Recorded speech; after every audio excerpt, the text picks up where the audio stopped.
Good evening, everybody. This is Harold, San Diego Historical Games Convention. We've got another great panel for you this evening, and it is three of the movers and shakers from the Next Generation Zenobia Award. So they're going to tell us what's going on there. If you have questions or comments and you want to share them in the chat, please feel free to do so. And up to you all, but we've got 60 to 90 minutes easily to hash out whatever you all are willing to tell us, and we're all ears. With that, I'll turn it over to Liz. Fantastic. So yes, hi, I'm Liz Davidson. I have a channel called Beyond Solitaire. I am very proud to be involved with Zenobia, and I'm here with Dr. Christienne Hinz, who is the Zenobia director, and with Akar Bharadvaj, who is the first ever Zenobia Award winner. So I'll just be the inferior one here. It's good. But we're actually at a really nice moment in Zenobia to talk about it, because we just closed our application window over the weekend, and so we're really getting started at this point, and I feel really excited about that.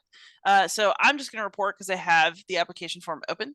There are 55 entries in here. I know that one of them was a test, and 2 of them are duplicates, so that puts us at 52 applicants this year.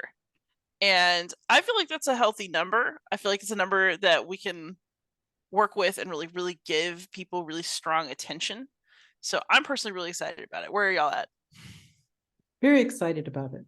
Very excited. I think it's a good number not to overtax the volunteers. Everyone is a volunteer and nobody's getting paid to do it. And so the more energy that the volunteers have, the better the experience that the contestants will have.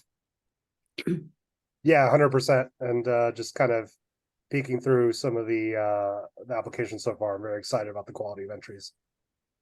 Yeah, me too. Like, I'm not gonna reveal what was in people's applications because that's rude. But I am really excited about several of the proposed games that are in here. Like, it's got me really thrilled about this process. So this is our second Zenobia rodeo. So we can all say it's not our first rodeo. But why don't y'all kind of elaborate on some of the changes that have been made to the process? I think specifically with our emphasis on mentoring throughout. Well, if you, we've inserted and strengthened an idea that was embedded in the first Zenobia, but we've really strengthened the idea of mentorship coupled with competition, so that we are planning to have more mentors per contestant.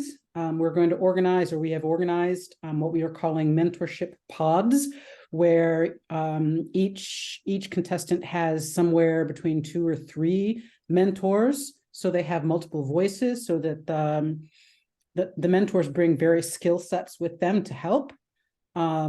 And we've also organized the Discord servers it's going to make it possible for cohorts of contestants to share and support each other, and not just rely kind of in a linear fashion on the volunteers. So I think it's really important to build cohorts in the long run.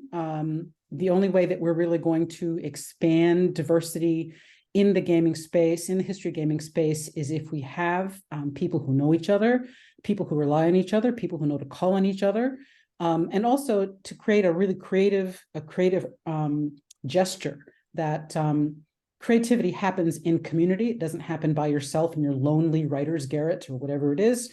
So we're trying to make that much more central to the competition than in the first Zenobia Award.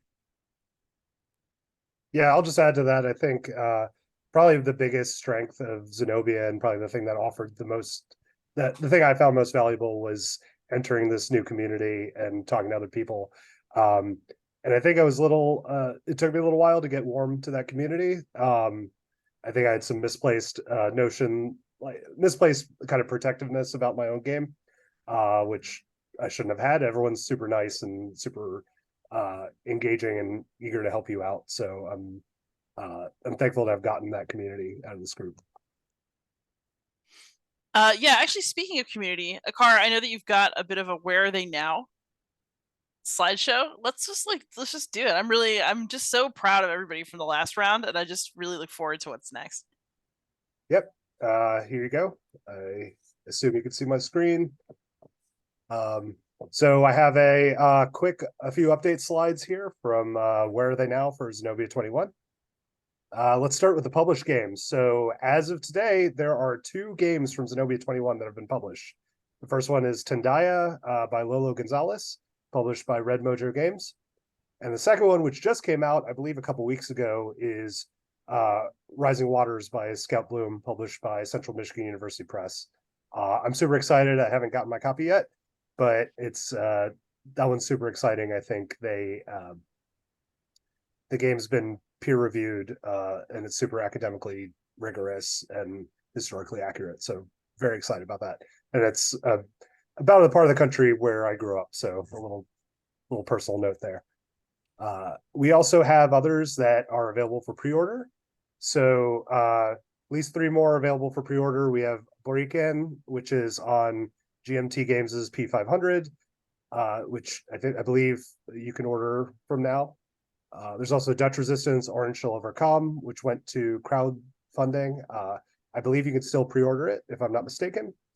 And then Cartini From Darkness to Light, which again went to Kickstarter, and I believe you can still do a late pledge on that. And then super excited it'll actually be tomorrow that Molly House will go to crowdfunding. So be sure to pre-order that if you're as excited about that game as I am. And then lastly, we have other ones that are in progress that have had publishers announced and will hopefully come to pre-order pretty soon. We have After the Last Sky by Sobi Yusuf, published by the Dietz Foundation. That one's about the last Palestinian Intifada the first Intifada in the 80s. Then we have 10 to 1, which was formerly known as Liberation Haiti from Damon Stone. That's being published by Mosaic Games, which is a new company that I believe was largely inspired by the Zenobia process and contacts made during there. So that's pretty exciting too. And then lastly, we have Winnie Kause, which is by Alison Collins, which should be out by WizKids, I believe, next year. And there's many others that are still in progress that have not been formally announced, but I'm sure there'll be a lot of great news coming soon. Back to you, Yes. So I just want to point out, by the way, I'm super excited that Winnie Kause is coming out from WizKids, because that is not a pair up that I had personally expected. I see a lot of these Zenobia games as, it's historical games.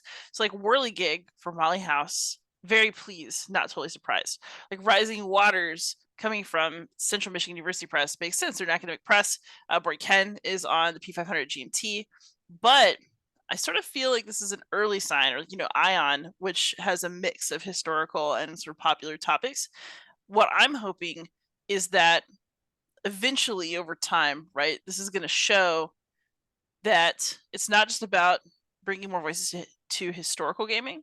It's about helping more voices kind of break out into hobby gaming as a whole. And also, I actually really think that things like these amazing games that are coming through Zenobia will help historical gaming break out to a wider market. So I'm hoping that we see lots of really cool results like this in the future. So this is like very promising initial signs, at least to me. I don't know if you'll have similar thoughts on the matter. Yes, absolutely. I think you said it better than I can. I also think as we break away and broaden historical games from just being about war, I think that it'll appeal to more publishers and new audiences. Nothing against war games. I love war games, but I wouldn't have thought about a game about the historiography of Machu Picchu. That's exciting, and that's exciting to a different audience than some of these other games might be. Indeed. So the other kind of broader thing I want to talk about is the timeline. So Akar, you had a really, really tight timeline last time, and like that, there's nothing that's going to change that. Like if you're trying to design a game in roughly a year, you've got a tough timeline. But how have we adjusted the timeline this year to sort of accommodate for what we learned last time around? Well, One thing we learned is that in certain portions of the contest process, having too much time didn't do contestants any favors. And in other areas, having too little time made a kind of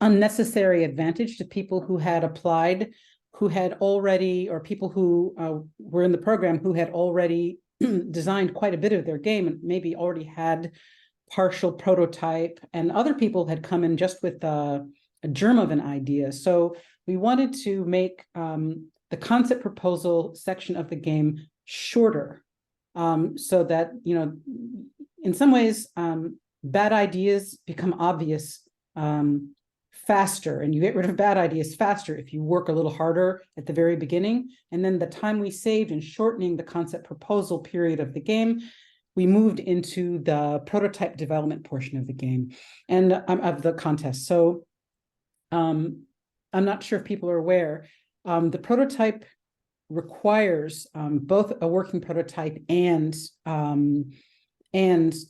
rule set. And this is a really heavy lift. And is the rubber meets the road part. I mean, Akar can talk to this better than I can, but you know, the rubber really meets the road when it's time to build a prototype from what began as an idea. So we've expanded that window and reduced the time that we had originally given to concept proposal development. And I believe we've extended the overall timeline for the whole process. I think we've extended it an extra month. Right, an extra month. Partly that has to do with how the contest falls across the holiday, but it's 13 months. And Zenobia won, the first Zenobia 2021 was 12 months. Yeah, and I'm very pleased. Like, since Zenobia Award ended on 15th October 2021, so we're basically 2 years out, almost to the day right now. And you know, I can't remember now because, like, you know, you kind of are in the moment. But did we feel pressure to try to start this process sooner? And then, how do y'all feel about kind of giving ourselves breathing room to get this set up right, and then also giving more breathing room to the people who are going to be part of the process? Oh, I think that getting more breathing room was really important. So it's easy to spend a lot of time talking about how difficult and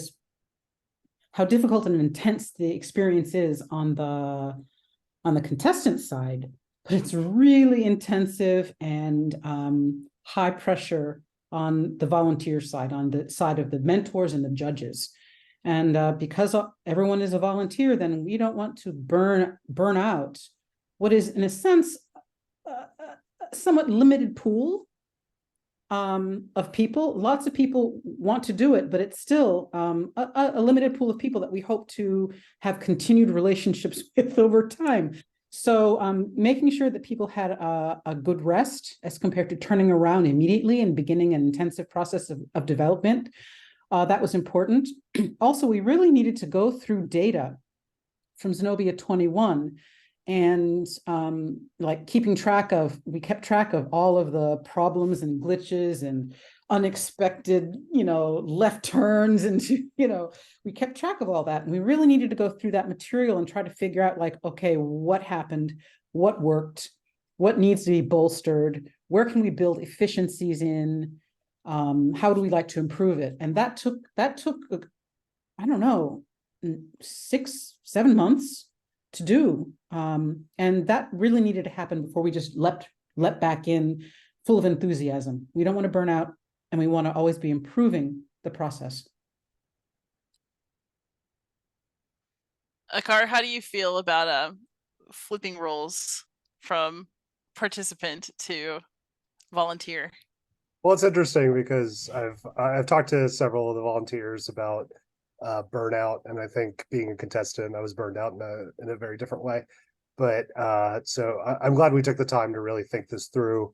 It was kind of a challenge talking to all the contestants from last time, all the volunteers, and really getting that data that Christienne was talking about.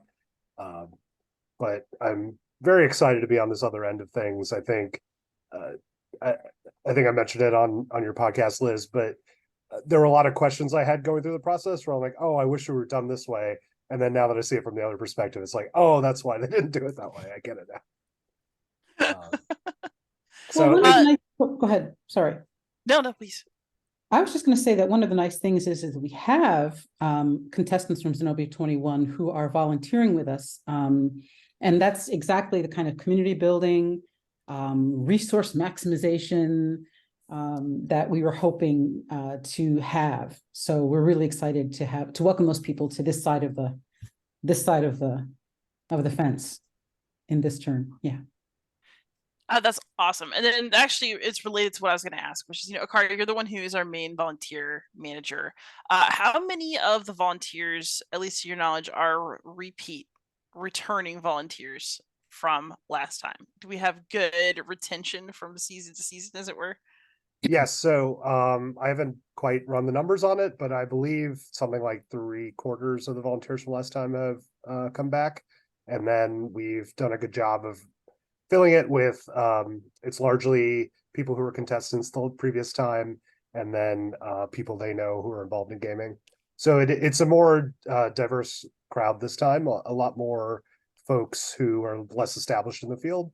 But I think that's good. I think that'll add a lot of kind of variety and dynamism this time.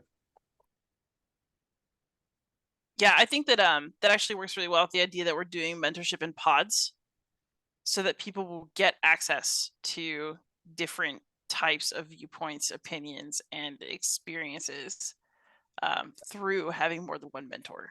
Mm-hmm. And I'm putting together the pod list right now.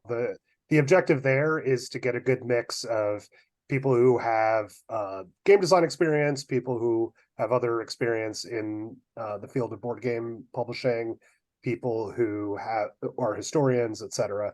So ideally, your pod will have a mix of those folks. So if you need someone's help on more of a academic level, you can talk to them. If you need someone's help on a game design level, you can talk to them. Hopefully you, as a contestant, will have a lot of people at your disposal to talk to. That's awesome. And I'm involved in the access. I'm sorry, Liz. Yeah, no. Access to people outside of your pod. If you have some technical matter that people on your pod are like, well, gee, there's someone better to ask. So you'll have access to other mentors outside of your individual pod. Oh, I'm glad you brought that up. I was thinking about that. We're also doing sort of, and this is where I feel the most involved. Akar, I have no idea if you put me in a pod or not, but I'm down. Whatever you need.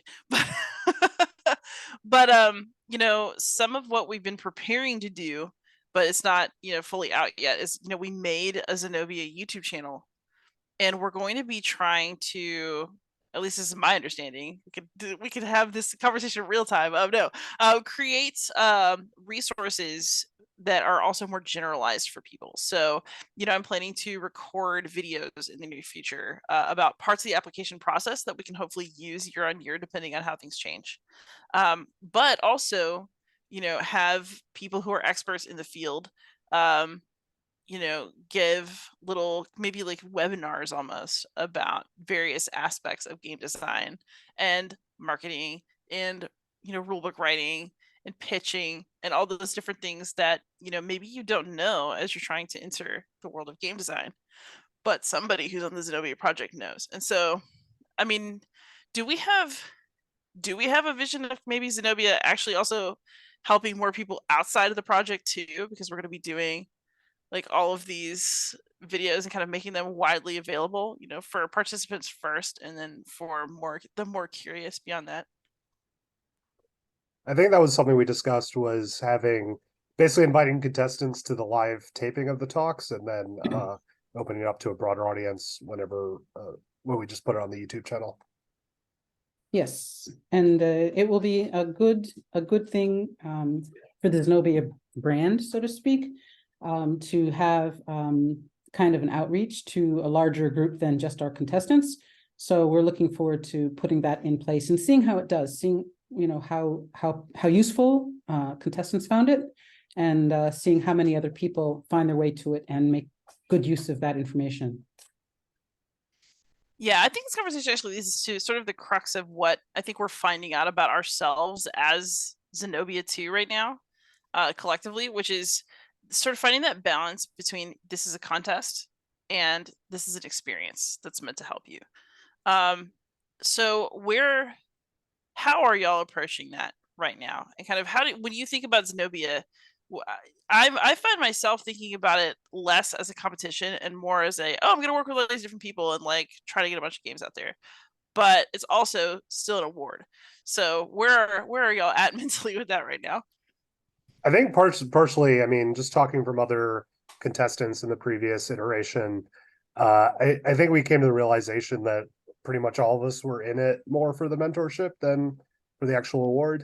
So I think that's been a big inspiration to kind of tweak it a little bit and really build out that mentorship component a little more. Well, I'm an educator, so I can't help but think about the relationship between mentorship and inclusion, how it is that I can help to make a space where very, very different voices or voices that we're not accustomed to hearing can feel comfortable to learn skills that, I don't know, the well-represented have developed. So mentorship, it weighs more heavily for me than the contest. The contest is kind of like a bonus. I mean, if you noticed, Akar is the great winner, and I know that you're working on your design and moving it forward towards publication, but, semifinalists are being published, right? And so that's really the gesture that I'm interested in, is how can we mentor people beyond just the winner, right? To have their voices, able to speak into the history gaming space. So mentorship is much more important to me. Akar, any further thoughts on that? I mean, I think Christienne said it better than I could have. Yeah, I mean, I think the objective that at least the folks running the contest have is just to get as many new game topics out there as possible. And I think competition is a useful tool to kind of inspire and motivate people, and not just have it be like a pipe dream. Oh, I kind of want to make a game someday. It's like, no, you have a time frame, and you have people kind of holding you accountable to that. So if you don't meet it, there's a risk there, which I think is a very useful tool to getting you to actually design the game. But yeah, I mean, the mentorship really is the main part of the project, I think. Yeah, I like the way that you put that, of just like, well, the competition is like the push part of it, because this is, I mean, I now actually do know from experience, designing a game is hard. And it's fun and it's satisfying, but it's not an easy process. And one of the reasons I've really enjoyed having co-designers on most of my projects so far is that just having somebody to be accountable to is really, really nice. And I guess the another thing I sort of think about just as we go is I also like that we are working towards creating a supportive kind of push, because I feel like things are going to happen just during the game design process that are unanticipated, and I hope that everybody who is even here with us for part of the way, like even if they have to miss a deadline down the line or something like that, I don't want anybody to leave feeling bad. I want people to be like, wow, look at all this progress that I did make. And, I have all these people that I can get back in touch with when I'm ready. How are we going to handle Zenobia's, I guess, continued relationships with people who maybe don't advance in the competition, or who have to bow out for a family reason or for an illness, etc. I sort of see our role as trying to keep as many people connected to us as possible. But I actually don't know where everybody is on that. And we are, we are a group of volunteers doing our best. So, well, this is definitely where the Discord channel and also the YouTube channel help people stay connected, stay involved. They'll have access to conversation. They'll have access to videos with informations, work with information, workshops. If you don't know how to digitize your game, there's workshops on how to do that. So in that sense, people will still have access to Zenobia. And then also, we've done a really good job staying in touch with people and saying, okay, well, where are you in the process? What's going on? And I hope we'll continue that in this iteration as well. And I think the smaller number of contestants this year, I think that'll help with that as well. It'll help keep it from getting unruly. I think the general concept is that people should always have access to that Discord server and be able to ask questions and develop their game, even if they might not make it past a certain point in the competition. Yeah, it makes sense. So just for full transparency's sake, and also because I actually don't know how many applicants did we have in the first round? I think it was a lot more, but it was a lot more. I think there were more than 100.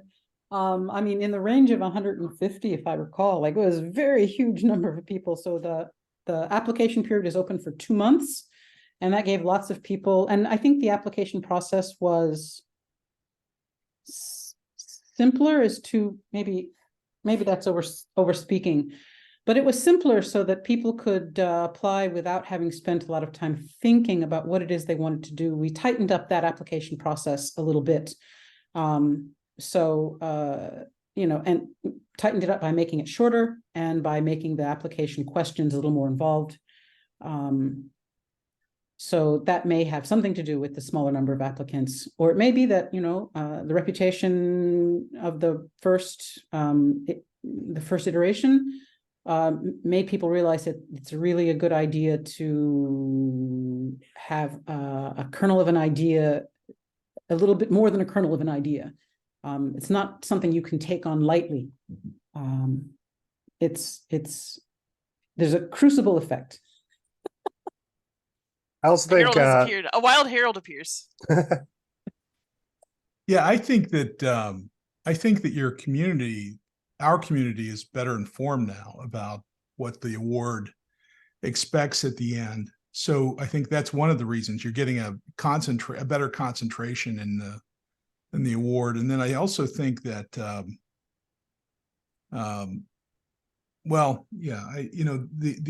information and then your qualification is great. So I think, you're going to end up with a very high grade concentration. It's my expectation. We'll see. And I'm interested. And I'm also curious about how many repeat participants you see this year, right? Because we'll see some of that, which is all a positive as well. But, I think 52 is an outstanding number and, reflective of the maturing of the process. I'm personally very excited about the smaller number, but that's because one of the applications that I'm looking through so far, because as the creator of the forum, I had a peek because privileges. But throughout the process, I would just kind of skim through what was coming in, and it looks really good. I'm actually feeling really, really positive about what's in the applicant pool. I'm very excited for all of us to talk about it. But I also, as we talk more about this, about being about the focus of Zenobia being access, mentoring, helping people get into a community, I actually think that this applicant number is very suitable for what we're trying to get out of the process, which is giving real attention to the people that we kind of promote through the Zenobia Award process. Because I think that's the most valuable thing that we can give. And I think that the Zenobia 2021 volunteers, who came over into this one, felt fairly strongly that a smaller cohort would be okay. That means that there's less of a weed out mentality, Yeah. I don't want it to be a weed out process. I want to find people who've got kernels of ideas and then make a space for them to work hard on that with a series of explicit instructions and expectations that can help them focus and then make progress. And then even if they don't make it all the way to the end of the contest, they will have made progress and have had this positive sensation of progress, and will have a clearer vision of how to go, where it is they're trying to get to. So a smaller cohort is good. Sorry to pop in again, but I think, you know, the real measure of success here is the output measure, right? I mean, it's you know, and not just how many games come out of it, as Akar nicely outlined for us, and I couldn't be more excited about, but, you know, also what do those designers do for their second, third, fourth game, right? All that has received, you know, the kernel of, I don't know, to be biblical for Liz, Genesis, you know, that started through this mentoring process. So yeah, I think that I think it's a great number, but I also think that, you know, the real measure is going to come down the road when we see what kind of games come out of the process. Yeah, early results are promising, but we've got a long way to go. Here we go.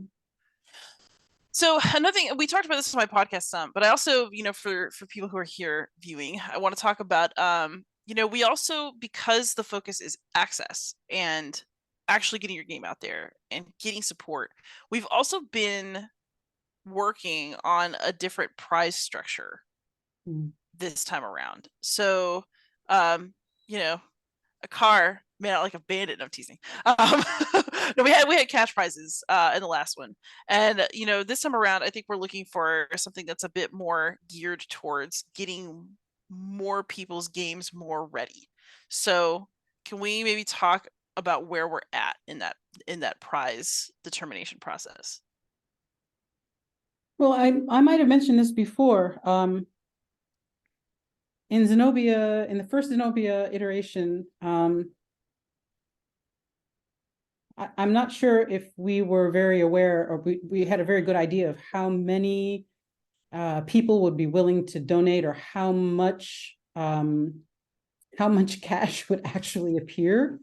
So you know, we kind of thought there'd be some cash awards, but we didn't know the cash awards would be considerable. I mean, we didn't want to make someone have income tax trouble, right?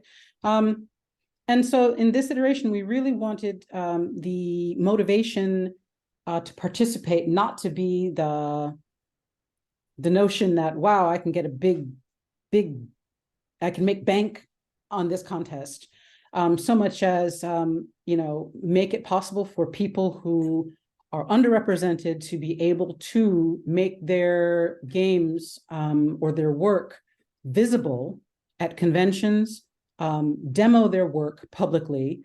And so we are working on having convention support, transportation, and, you know, convention costs and things like that, in addition to a cash prize. So you know, the value might be high, but the dollars and cents that you actually receive in a check, that's going to be much reduced. And also we're thinking about doing some prizes in kind, where you receive a service from, you know, designers, or, you know, who might take a look at your work, or, you know, places where you can receive, anyway, items in kind is the point. So that's what we're working on. Akar, any thoughts? I mean, I've said it before. I think that really is the true award. Not so much the monetary aspect, but really the mentorship and getting your name out there. So I think the tweaking of the award, I think, will end up being more useful for participants. Nice.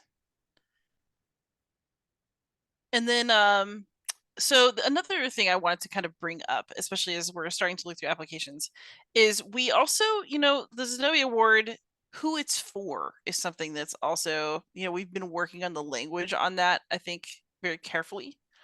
You know, we don't want to, I mean, it's an award that's about inclusivity, right? So if you are an underrepresented voice of some kind, we want to give you the space to get your design out there.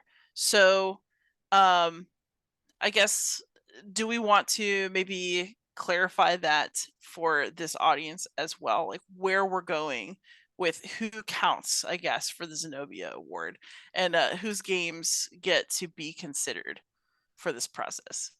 Right. So one of the, and I remember having this conversation with Harold and Bolko, but one of the things that happens when you are, going to choose who is eligible for the contest is that your instinct for inclusivity, when you begin to put boundaries around what that means, it becomes an exclusion. So not these underrepresented people, but these underrepresented people, not those underrepresented, right? So rather than us putting strict boundaries around, rather than having us define what it means to be underrepresented, and thereby excluding people, we're asking contestants to explain to us and make an argument to us about how their case makes them underrepresented in the gaming space, how their specific nest of layered identities makes the gaming space someplace that they're not able to operate in comfortably, or where their ideas, they don't see their ideas represented or the games that interest them represented at all. And so based on that argument, this is what I meant when I said we have an enhanced application process, is we really wanted people to make an argument about themselves and why they're underrepresented. Anyway, I forgot where I was going with this, but but that's what we're trying to do, is to move the burden for defining these things from us, who have various ideas about this, to people who are feeling or experiencing underrepresentation in the space. And I think by tweaking it as such, we've really kept the focus on diverse perspectives and kind of lifting up voices that have been underserved in historical gaming.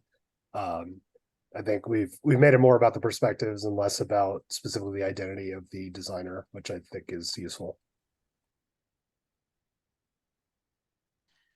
Excellent. And, Christienne, you've brought up throughout the night, I think it's really important, ideas of access, of being comfortably part of historical gaming.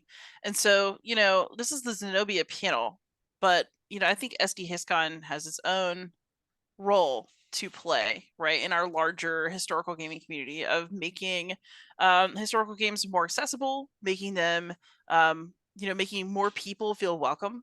So how can Zenobia, and also just how can all of us work to, I guess, make that change? I mean, even if you're not part of the award, even if you're not part of the mentoring pod, if you're a designer here watching, or if you're a player here watching, what can we all be doing to kind of further the Zenobia mission, even if it's not technically part of the Zenobia Award? Wow, that's a big topic. I would say that inclusivity is more than good intentions.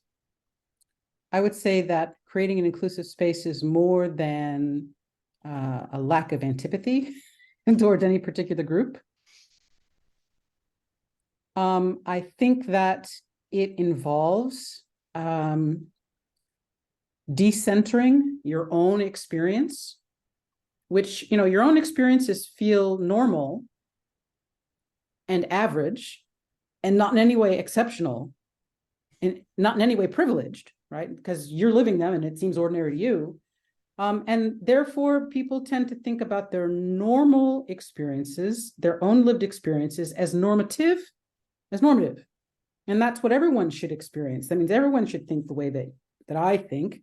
And anyone who doesn't think the way I think, well, that's less legitimate, or that's less interesting, or no one would play a game like that, or about that, or only a tiny number of people would play a game about that, right? And all of those things are ideological and get in the way of other voices. And so being very, very aware of how our own experiences blind us to the value of the experiences of others. This is a lot of internal work that people need to do, and to therefore make space for the unfamiliar. Learn to be comfortable being uncomfortable, right? Learn to make space to be challenged, to have different questions asked than the ones that you yourself would ask. So this is part of the work, in a sense of, dare I say, allyship, right? So it's an action verb. It's not an emotional state of, oh, everyone's welcome. If everyone were welcome, then it would be a diverse space. And it's not.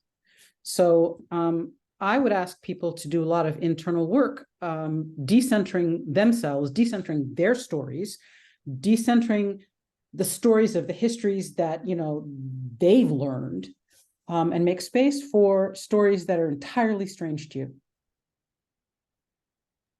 Is that an answer? Yeah, that's totally an answer. I don't know. And I would add on to that, for given that we're talking to the SD HistCon audience, I would say as consumers of historical games, we should keep our minds open in terms of what history we want to game out, what we qualify as being history. And I don't know. I mean, I've found a lot of new topics I knew absolutely nothing about that I'm very open to gaming. And I think oftentimes it's an ongoing conversation about what is a war game and what's not. And I don't think that's necessarily a useful conversation. The objective we have is a bigger variety of games. And I think we should all be open to that. Even if you like gaming Gettysburg 100 times, I mean, there's millions of games about that. You can try something new occasionally. Yeah. And I think it's just trying something new. It's not necessarily that the topic has to be some like wildly different topic that you've never heard of before. I also think it's as simple as, in the games that you do like, on topics that you like, looking at them and thinking, okay, well, how is this framed? Like, who is the hero of this game? How are different groups of people presented in this game? And, how do I be reflective about that as I play? And, I'm going to say media. Content creator is not my favorite term. But I do think, you're not obligated to play stuff that you don't want to play. But I think that you should try to introduce some variety into the kinds of games that you're open to. I, as somebody with a YouTube channel, feel a huge responsibility to think about who I'm giving my time to, who I'm giving a spotlight to, which games I'm choosing to highlight. It's fortunately for me, right? I like a very wide variety of games, but also the things that you choose to engage with, like, those are choices. And so if you want to see a different space, then you also have to see what you personally are engaging with and think about whether you're accidentally leaving something out. Here, I agree. Well said. And Liz, I think you do a great job of kind of expanding the critical thought that people have about this hobby. I know there's been a lot of great things coming out recently. I know, like, Jason Perez's work has been great. I forget his name. We intend to move on your works. Stuart Ellis Gorman. Yes, Stuart Ellis Gorman. That's it. Who's also part of Fred Serval's like Homo Ludens circle. So, yeah. Yeah, Fred's also great. I mean, I think thinking more critically, both about the games themselves and what they say about the history, I think that's great. And I don't think that inherently means there are some games that are beyond the pale or anything, but I think it's important to think about what we're trying to say. Yeah, I mean, as a games critic, I guess I'm a game designer now too, but most of my work that I'm known for and like doing on YouTube and stuff at this point is games criticism. I also hope, like, in a very self-interested way, right? For me, Zenobia is important because it elevates more voices in gaming. It helps give people like me more interesting varieties of things to look at and engage with in a really serious way. But I also hope that in the wake of all of these really interesting games coming out, you also have more interesting commentary coming out. And I think that historical gaming is actually like in a really cool period right now where there's a lot of really interesting games coming out from really, really interesting thinkers. And I want Zenobia to be a major part of that. And that's what I'd like to see. So it looks like it might be 2 years between competitions, right? Right. But like, let's say that we get to Zenobia 4 or 5. What are we hoping that things look like by then? Assuming that we're still involved in some way. I mean, I'm hoping by then we've fixed the problem and there are no underrepresented perspectives in historical gaming. But I don't think that's a realistic goal. You know, Liz, in the position of director, my vision is much shorter. So I'm very much interested in making this iteration of the contest work really well, making sure that this iteration of the contest give people a really wonderful experience of evaluating this iteration of the competition, so that for Zenobia 3, 4, 5, we have a system in place that allows us to continually self-critique, to continually correct, to continually think of new ways to accomplish what we're trying to accomplish. So I'm very much focused on trying to build a system that's going to be functional and easy for another director to manage, and another director to manage, and another director to manage. So I'm thinking very much in a managerial way as compared to a broader, like, you know, gee, where would we like to be? What impact would we like to have had 4 years from now? I'm like, okay, how do we make this easy to do 4 years from now? Or easier? Well, I mean, I think that those things actually dovetail really nicely, though, because if the process isn't working, then we can't use it to achieve any goals at all. So Right. we need that. I think it's really interesting, sort of what you point out. So between Zenobia 1 and 2, like, a lot of people have come back, but there's already been kind of some shifts in, you know, who is leading the competition, and like, how do we make sure that more voices get included? So I guess the other thing is looking forward. So we need Zenobia to work now, but also, you know, we need to ensure that there are good handoffs person to person, because we don't know when they'll be. But I think the assumption, right, is that there'll be a constant stream of new people, some of whom want to pick up some torches and carry them on. So Christienne, how have you been kind of thinking about that part in your role? I hope that, I mean, I love having you as director, so like, that could be forever as far as I'm concerned. But but assuming a successor, you know, how do you kind of mentally prepare for that and like pave the way? Well, you ask really hard questions, because I'm not sure if I walk around thinking about that. I think about procedures so that it's easy for another person to be willing to volunteer, right? It's easier for another person. Like, you know, I'd like to be able to hand off a 3-ring binder. You know, these are the things you have to take care of. These are the things you need to do. These are the people you need to contact. This is a way to evaluate, you know, whether or not, you know, the concept proposal portion of the contest worked well or didn't work well, or, you know, here's how you build a rubric, you know, like that kind of practical stuff, so that it's not so frightening, right? So, you know, if I was very frightened, you know, and I kind of have the Turkey Award, as, you know, when we were like, okay, who wants to direct it? Like, a lot of people were looking at each other, right? There was a lot of silence, right? And I think that if we can make it manageable, then that means that especially underrepresented leadership will be able to pick it up with less concern, especially underrepresented leadership, because I think many underrepresented people have lots of hats they're wearing, and they're juggling a lot of things. You know, it's not like they're, I mean, beg your pardon, Harold, but they may not be well-situated white men, you know, who have, I don't know, semi-retired or something like that, who have time to devote to this. They're going to have kids, and they're going to have maybe more than one job, and they're going to be living differently configured life than the people who began the process. So to make it as efficient as possible is really, really what's in my head.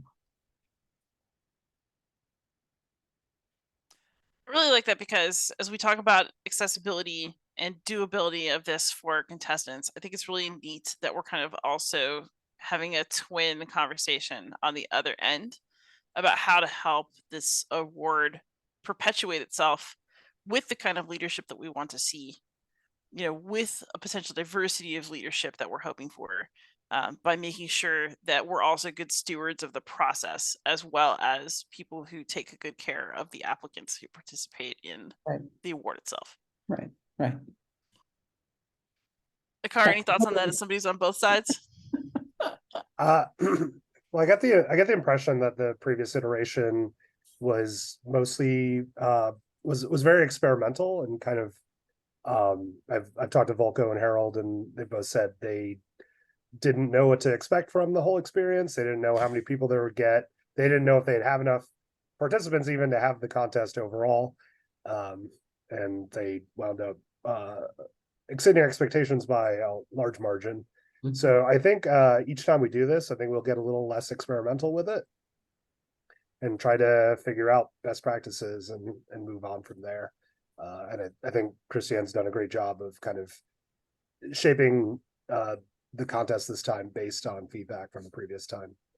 And I think the tighter number of participants will be a boon. I mean, I think I'm very excited. I think there'll be a lot of good stuff coming out of this. Yeah, I am legitimately excited as well. So I kind of we're hitting roughly the hour point. I want to see if y'all have any kind of final thoughts, and then see if anybody has questions for us.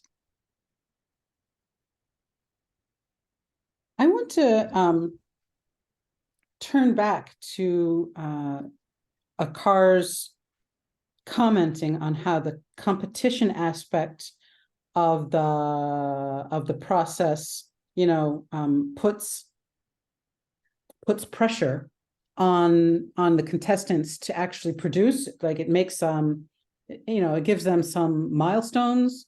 It makes some do the work or get off the pot moments, right? I want to talk about how we evaluate the discrete pieces of work that we're asking for. So there's the concept proposal, there's the prototype and the manual. Then there's, gameplay and all these kinds of things.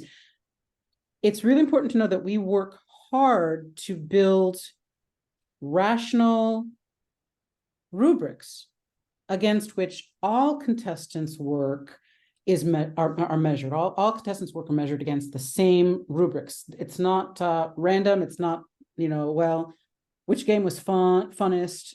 It's nothing like that. It's actually against, and the rubrics are shared with contestants so that each contestant knows what things we're looking for. And this adds clarity. The idea is that it's to add clarity so that they know of all the things they could do with their game, which is often where we get stuck and kind of frozen, because there's so many things we could do. There's some things that your game has to do, right? At least for the purposes of the contest. So we're trying to add clarity and simplicity to kind of funnel all of the possibilities that a game that are before any game designer, to funnel them to some very specific milestones and therefore make it more doable as compared to just completely overwhelming. So the internal workings of the contest are also something we spend a lot of time thinking about and debating and arguing about, and then editing and sharing and going like, no, that's the language is no good, in order to make that work as well as possible. So that's actually what's happening in the guts of the contest. Okay. And I think that's one of the benefits of having a professor in charge. I would not even know how to begin doing that. I don't know that I have any really good final statement to have, but I mean, I'm just super excited. I was looking over the submissions earlier today, and it's like, wow, this is awesome. This is totally different from what we got last time. So many topics. I mean, I had to look up so many topics. I had never even heard of some of these things, and I'm like, wow, I'd love to play a game on this. So, very exciting times for the hobby, I think. Yeah, and I'll cap off with just a similar sense of excitement. It's interesting. I think on round 2, in round 1, I was kind of just along for the ride too, and I guess I feel like I hope I have more to contribute this time, if that makes sense. Like I'm really, really looking forward to more interaction with some of the really, really great ideas that we've seen come through. Like I'm feeling really intellectually jazzed up and excited about it, Right. and so I'm hoping that we all just kind of get that buzz going and have a fantastic 13 months with this, because I'm really feeling it right now. Well, it stimulates my own creativity, right? It's not like it's a one-way street, like our creativity is pumped up and we get ideas and we think, oh, that's a cool solution to a problem I never thought of. And yeah, so it makes my game designing better, right? Watching other people game design and helping them. So it's a lot of fun. It's easy to talk about how hard it is. And Yeah, but you don't. Right. We don't. You do it because it's it's joy. There's joy at the end. There's joy. There are moments of joy. Right. Yeah, I'm very much looking forward to getting this Discord server up and running and just talking to all the participants and hearing all their great ideas. And hearing their stories, like where they're coming from, and where they're from, and right, their background and all like that. That's exciting. Yeah, I'm ready to play, as it were. All right. So I think that concludes our part of this, but are there any questions out there in the night? And if not, I will not cry too much about it because I'm a teacher. So, Harold. Well, fantastic panel and great to hear what the plans are, and the three of you and the rest of the board, just great representation for the award. I will say that for the longest time, I've thought about all of our work in the context of trying to change an existing historical gaming community, a wargaming community. And as I think about this, really what we're trying to do is we're trying to build a community. And I'm personally going to focus less on trying to change anybody or anything. Excuse me. And rather than change or try to adjust or to, I would yell, hey, join me, and look over my shoulder and nobody would be there. But instead, I think, we should be working, the Hist organization and Zenobia Award should continue to work together lockstep to build a community that is interested in the diversity of presentation and participation. And we, in all aspects, right? So not just designing games, but also in playing games and gathering and conventioning and all of the stuff that we do, and commenting, and I think we're making great progress on all fronts, and really I'm excited about focusing on building that big community with you all. So congrats and continued success, and personally I couldn't be more excited for the future of the Zenobia Award. And thanks to you for being one of the people who got the ball rolling. Yeah. I remember our first little conversation about it on Zoom. So yes. Yeah. The little email I got from you and Volko saying, hey, we have this idea. Can we talk with you? I was like, who are these people? Right. I said, Volko, I don't know if she's going to take our email or our call, but we can try. And the rest is history. Oh, the rest is history. Yeah. I was like, oh, if we build it, they'll come. And it turned out to be true. Yeah. Well, appreciate you all and hope to see you all in San Diego in future Novembers. Thanks a lot. Thanks.